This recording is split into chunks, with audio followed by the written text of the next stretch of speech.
This is a piece, a site-specific piece that we made for the EXPO.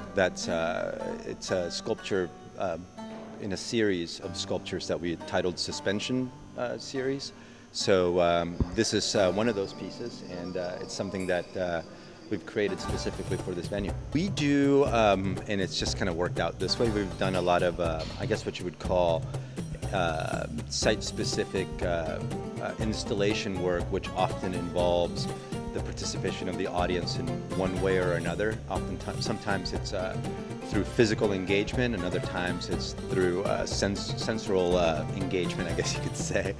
And so we've worked, with that ethos. We've worked in places from galleries to music festivals to one-night events out in the street, basically celebrating one thing or another. So it's been a broad types of projects, but our approach is always the same. We combine digital technology with handcraft, with techniques of fabrication. We are trained as architects, so both my partner and I met in architecture school over at SciArc in the late or early 90s.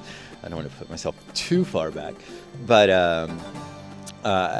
so we bring kind of, and we both worked in architecture for quite a long time, so we bring kind of an architectural approach and thinking to our work. Oftentimes, these things are thousands and thousands of parts, so what that means is that we have to, we develop systems and ways of working which allow us to deal with the complexity of parts and assembling it and transporting it and all that, which is kind of, I guess, a very architectural mentality.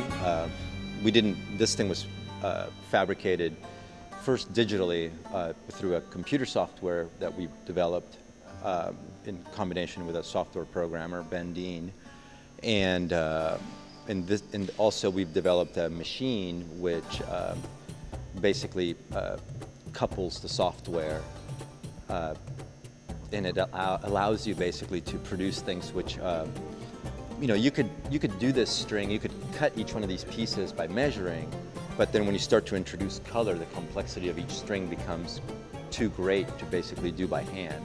So the machine allows us to express the complexity of the digital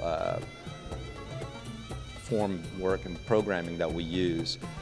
So it basically pushes the limit of the hand a little bit.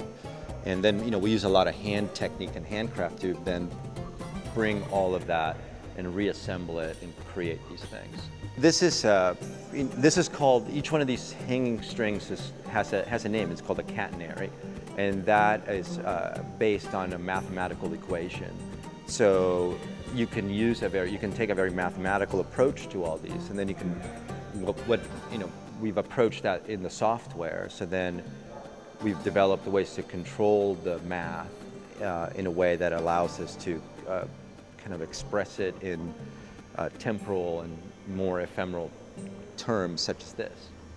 We also think that this has implications for architecture and approaches to thinking about architecture that are more unconventional. What is really a building, right? Does it have to be made with drywall and be there forever? So, or drywall's not forever, but or bricks.